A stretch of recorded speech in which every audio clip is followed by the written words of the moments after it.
உபாகமம் 13ஆம் அதிகாரம்.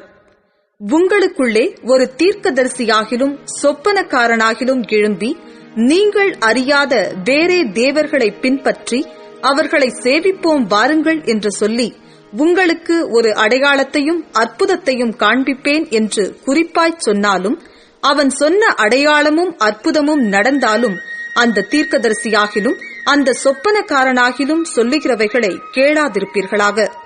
உங்கள் தேவனாகிய கர்த்தரிடத்தில் நீங்கள் உங்கள் முழு இருதயத்தோடும் உங்கள் முழு ஆத்துமாவோடும் அன்பு கூறுகிறீர்களோ இல்லையோ என்று அறியும்படிக்கு உங்கள் தேவனாகிய கர்த்தர் உங்களை சோதிக்கிறார்.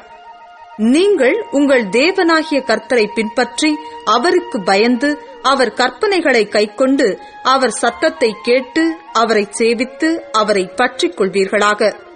அந்த தீர்க்கதரிசியும் அந்த சொப்பனக்காரனும் கொலை செய்யப்பட கடவன்.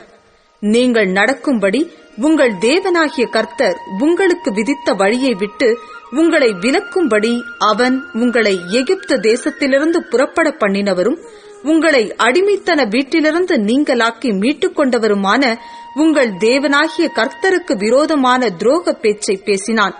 இப்படிப்பட்ட தீமையை உங்களிடத்திலிருந்து விலக்குவீர்களாக.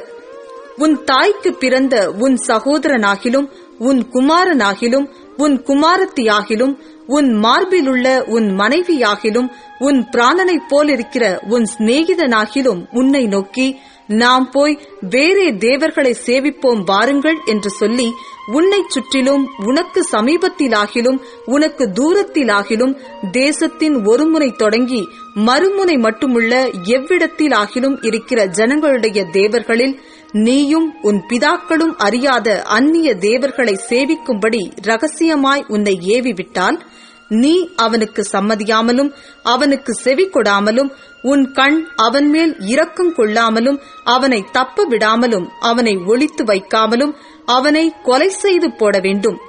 அவனை கொலை செய்வதற்கு முதல் உன் கையும் பின்பு சகல ஜனத்தின் கையும் அவன் மேல் இருக்க கடவது.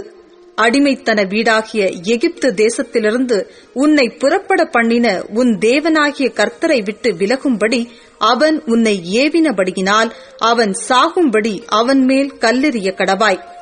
இஸ்ரவேலர் யாவரும் அதை கேட்டு பயந்து இனி உன் நடுவே இப்படிப்பட்ட தீமையான காரியத்தை செய்யாதிருப்பார்கள்.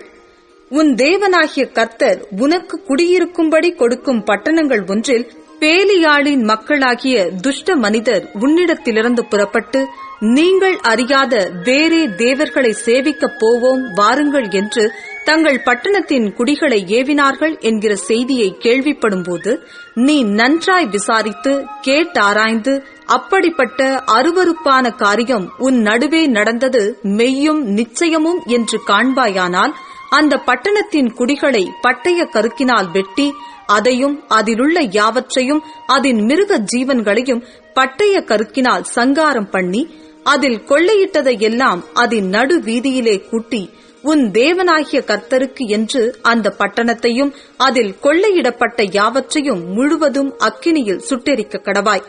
அது இனி கட்டப்படாமல் நித்திய மண்மேடாயிருக்க கடவது. சபிக்கப்பட்ட பொருளில் ஒன்றும் உன் கையில் இருக்க வேண்டாம். நான் இன்று உனக்கு கற்பிக்கிற உன் தேவனாகிய கர்த்தரின் கற்பனைகளை எல்லாம் நீ கைக்கொண்டு உன் தேவனாகிய கர்த்தருடைய பார்வைக்கு செம்மையானதை செய்யும்படி அவர் சத்தத்திற்கு செவி கொடுப்பாயானால், கர்த்தர் தமது கோபத்தின் உக்கிரத்தை விட்டு திரும்பி உனக்கு தயை செய்து உனக்கு இறங்கி அவர் உன் பிதாக்களுக்கு ஆணையிட்டபடி உன்னை விருத்தியடைய பண்ணுவார்.